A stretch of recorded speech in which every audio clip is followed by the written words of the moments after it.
spirit behind it. I think everybody goes through an "Oh Sanam" phase in their life. Where you have, that heartbreak that you didn't expect, and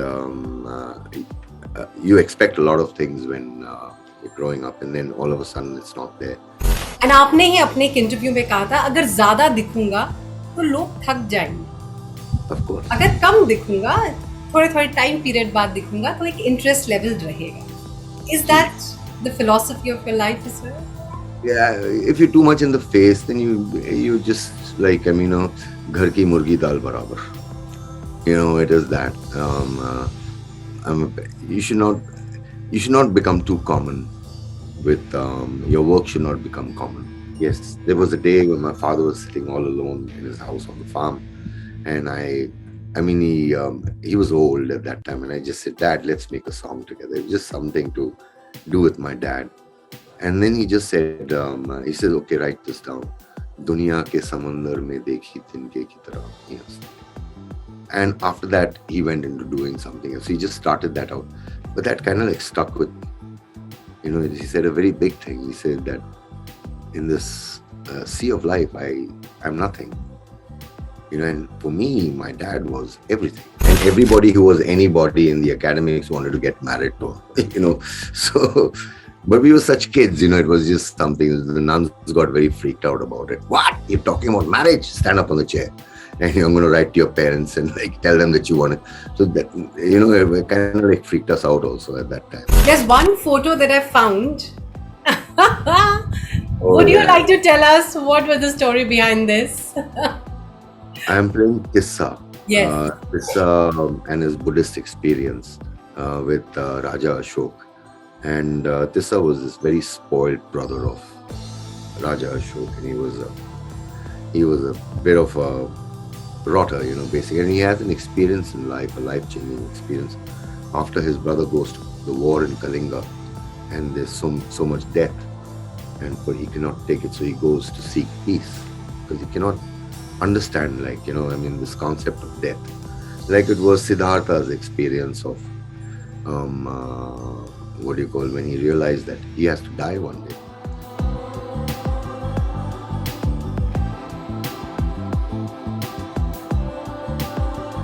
So joining us today is, a guest that needs no introduction. We've all loved his music. We've all developed a connect with his music. Yes, we are with Lucky Ali Saab. And of course, we're going to be talking about his album. Started this song a few years ago, but we had not, completed it.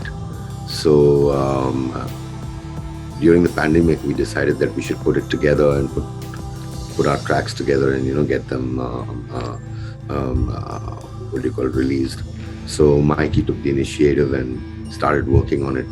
He lives in the United States, and he's just come down for the release of this track. And then I think he got the lyricist IP Singh to put in his ideas, and we worked with IP Singh, and We know each other so well, and that of course gets translated into this beautiful track. So what was behind the scene Benhami, and of course the real life friendship that you share with him? I guess some of your viewers may not know, we go very, very far back. I met Lucky when I was working in London, and he came into my studio. And the first thing is that he's my brother-in-law, so I met him for the first time, and then of course we started jamming on songs that he had just he was singing and playing the guitar, and I started to put instruments in there and develop the whole sound that we were doing, and that was that was just a fun collaborative process. And so that's the background, and of course those songs, people got into those songs from the first albums, and then now, so many years later, we're reconnecting, and I'm happy to say that magic, both in terms of the end result and also in terms of the collaboration, that's still there, and that's something we've enjoyed, despite things being different now, in just in so many ways, technology is different. The fact that we did almost all of our work kind of remotely between, you know, different countries, and as so many people have done in this period, working remotely. It's a journey we're familiar with. So Yes, yes. In fact, I was coming to you, sir. Oh Sanam was about hope, it was about aspiration, there was a journey, and now we get a track, Intezaar, which is again about hope, weight, and a lot of positivity. I mean, yes, when we talk about optimism, it's become a very difficult word in the current times. How do you say so positive? And thank you for the music. That's only emanating positive vibes to the viewers. Thank you for that. But how difficult is it to say positive as a musician and of course as a singer? I think we don't approach it with any given formula or anything. There's a track. There are his ideas. There are my ideas, and we're not looking at where we are going with it. We just want to put it together and see how it functions as a complete what do you call expression. And there's a lot of going to and fro with words, with the sounds, with the structure, and yeah, it's always a work in progress till it's released, and even then, it's still a work in progress because it has a life after that as well. So is Intezar a part of your experience, a part of your life? Has it been derived from certain instances from your life? It's definitely the song was written by IP Singh, and the way he interpreted it was according to the music that he felt. So for him, it was a romantic song. For me, I needed to. For me, it was just not about the romance of it. It was more about the higher thought behind it, and to bring those aspects together. Like along with Intizar, there was also Tamanna, which means wish. So there's a hope and the wish, and when they both get together, they always in tandem with each other, traveling towards the same. So the poetry lent itself to the song in that way, and the whole idea. So very pleased with how IP interpreted it, what Mikey's done on the production. And sir आपके गानों का जो impact है वो इसलिए strong है क्योंकि उसमें बहुत एक ऑनेस्टी रहती है. I mean you as a singer always remain very genuine, बहुत ही ऑनेस्ट रहे हैं, and that reflects in your music and that again reflects in the reception of your songs. So, I mean, what has been the driving force? I mean, clearly money was never the concern for you. yeah, basically, you need to feel good about what you're doing. You need to love what you're doing, and you need to be convinced about what you're going to be putting out. It cannot just be a song for the sake of a song. Like Mikey is very against the TikTok type of promotions that happen.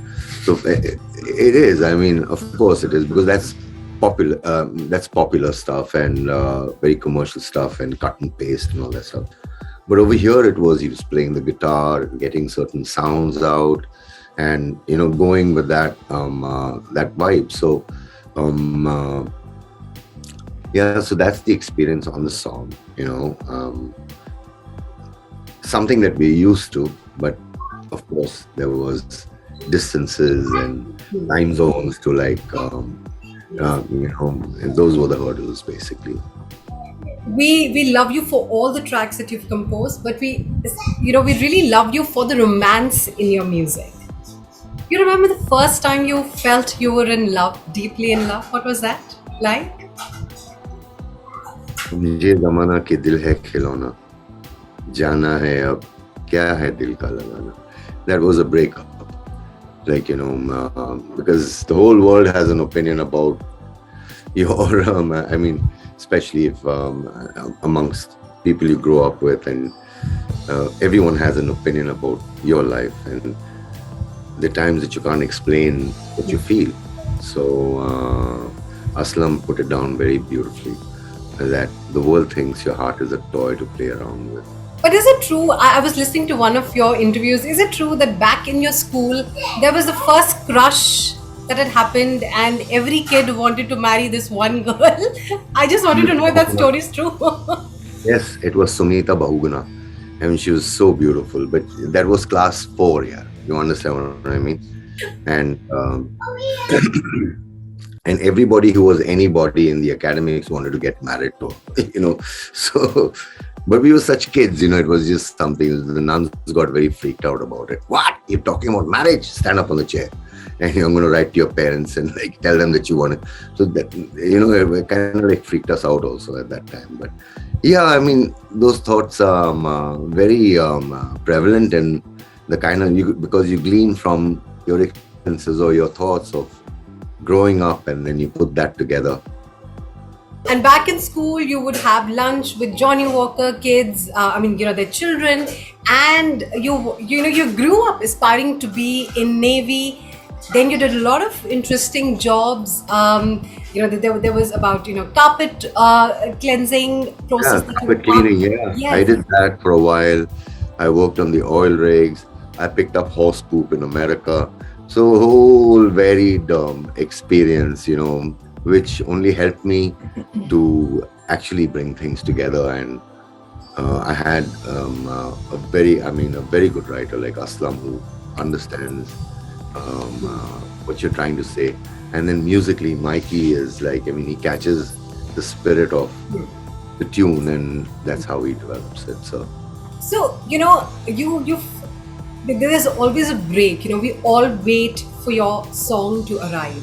And आपने ही अपने एक interview में कहा था, अगर ज्यादा दिखूंगा तो लोग थक जाएंगे, of course. अगर कम दिखूंगा, थोड़े टाइम पीरियड बाद दिखूंगा तो एक इंटरेस्ट लेवल रहेगा. Is that the philosophy of your life as well? Yeah, if you're too much in the face, then you just like, ghar ki murgi dal barabar. It is that. You should not become too common with your work. Should not become common. It should be about for the work that I do, and which is supported by Mike and Aslam. And this is a project. We do albums together. Yes. Mikey, on the other hand, has a very My next question, yes. Please, sir, complete that.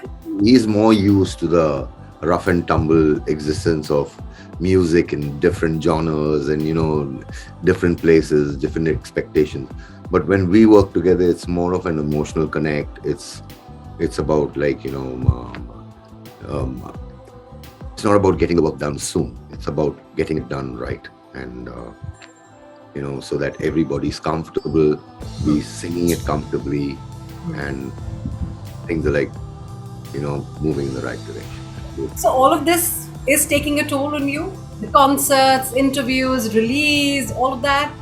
Yeah, it would. Because we're traveling so much, we're going thousands of miles here, there, everywhere, and staying in different places, different weather systems, and different exposures. So it does take its toll. But I get my rest. It's just been a bit hectic since the last week, and hence I've been a bit under the weather. I look forward to singing. It's not that I'm not trying to make a... And we get back to O Sanam. That's one track. If I don't speak to you about that track and the impact and its relevance, you know what your fans would do to me. So O Sanam, even if you'll hum it right now, I'll have like 1,000 people, more than that, watching it live. But tell me, what according to you really make that song still so relevant? Was it the music? Was it you? Was it the lyrics? What exactly? I think it was the spirit behind it. I think everybody goes through an O Sanam phase in their life, where you have that heartbreak that you didn't expect, and you expect a lot of things when you're growing up, and then all of a sudden it's not there, and it's just reminiscing about those things. And also the world doesn't really make it very easy for you when you're in a situation like that. Lots of people with lots of ideas about how one should live their lives, and also O Sanam was about that, and the way he brought it about with the emotion through that wine glass piece, that is what is very, it just catches you and it takes you into that, that flow of things, the mood of your your loss. But it's not a negative loss. It's Yes. something that made something out of you after that. So And it's O Sanam or Gori Teri Aankhein. I mean, these two tracks remain like the popular tracks. Is it somewhat a little disheartening because there's so many other such interesting tracks that you've sung, but viewers really love these two tracks the most. yes, I'm sure. There are moments. There's a time for everything. Each song, each song has a message, and I can, like many times in normal conversations, I can take words from my song and explain my situation. So it's something that was written with a feeling of, what you're going through, and there was no making up a story there or trying to impress upon a certain what do you call fiction. Whatever was in that was an experience, either a personal experience or an experience that affected you, which was somebody else's experience, like In fact, um, there was a song that you'd also written with your father, Mehmood Sarji, and that was Duniya Ke Samandar Mein. yes, there was a day when my father was sitting all alone in his house on the farm, and I mean, he was old at that time, and I just said, "Dad, let's make a song together." It was just something to do with my dad. And then he just said, he said, "Okay, write this down. Duniya ke samandar mein dekhi tinke ki tarah neez." And after that, he went into doing something else. He just started that out, but that kind of like stuck with, he said a very big thing. He said that in this sea of life, I'm nothing. And for me, my dad was everything. I mean, he was the biggest entity that was there. I mean, so when he passed on, I felt that I needed to, uh, you know, uh, progress that thought. And I found a very good writer, Rashid, who would help me, because by myself, I don't like to, because I make a lot of mistakes, grammatical mistakes, or even how you pronounce things. So it's always important for me to have someone that bounce ideas off and would bring it into that perspective. Yes. So, that is then the strategy that, the first line comes and that's how the music is composed. That's how the lyrics just come. There's never that you've already thought that, what the next song would be like. It's never like that. No, never, never. Yeah. We could start, I mean, there could be a progression that he does, and to which I'll just scat and sing. And if he likes it, he'll tell me, okay, that's good. Or he'll correct it and he'll say, why didn't you sing it this way? And many times it's happened that I have a whole chorus happening and Mikey then just restructures it. And we have a song coming out with that very soon, Saat Sitaron Ka Majma, which is, yeah. So that's a song that I look forward to releasing. There's one photo that I found. Oh, Would you yeah. like to tell us what was the story behind this? I'm playing Kissa. Yes. Kissa and his Buddhist experience with Raja Ashok. And Tissa was this very spoiled brother of Raja Ashok, and he was a bit of a rotter, basically. And he has an experience in life, a life-changing experience. After his brother goes to the war in Kalinga, and there's so much death, and he cannot take it, so he goes to seek peace, because he cannot understand, this concept of death. Like it was Siddhartha's experience of, when he realized that he has to die one day. And that was the experience that Tisya went through. So Sham Benegal's project called Discovery of India, it was the 13th episode, I think. Yeah. But you'd said in one of your interviews that it was very difficult for you to have a conversation with your father. I mean, he was a difficult person to be spoken to.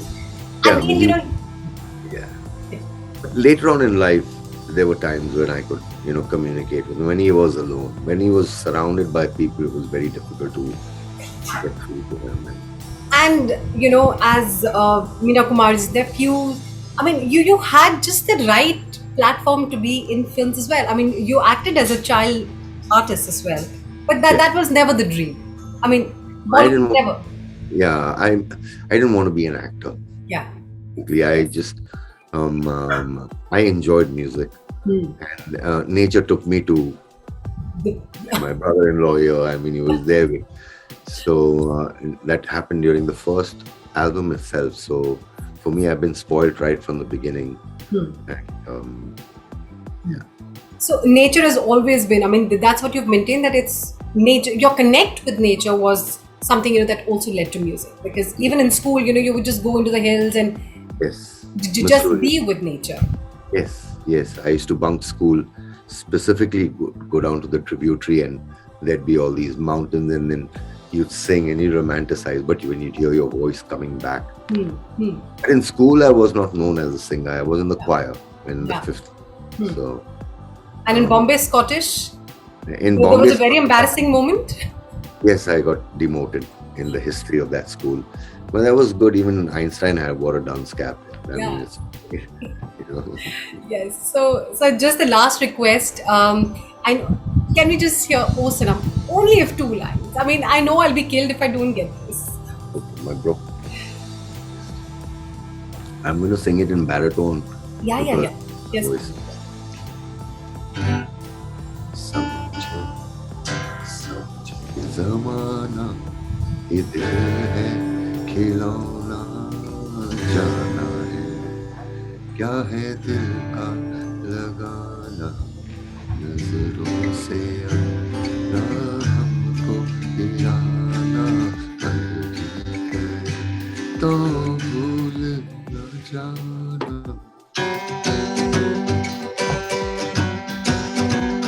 आँखों में बसी हो पर दूर हो कहीं दिल के करीब हो ये मुझको है ओ सनम तेरे प्यार की कसम Generations, have just loved your music. We've learned so much from your music, sir. I think there's a very important message with every song that you create. I mean, it's not intentional, but it impacts our lives, and we really, really want you to come up with more tracks. There's no retirement plan. Please let that not happen. not in the regular sense. I mean, it's not a factory, but you understand what I mean. We do our work. I mean, I will always love to take our music and bring it across. And yeah, looking forward to whatever's coming now. And we hope you enjoy the song and the video. And it's just the beginning of the other tracks that are going to come, very exciting tracks that we've worked on. Thank you so much, sir, and thank you, Mikey, for your time. This is going to be an instant hit with all your followers, and many, many success to you for all your future endeavors. Thank you so much, sir, for your time.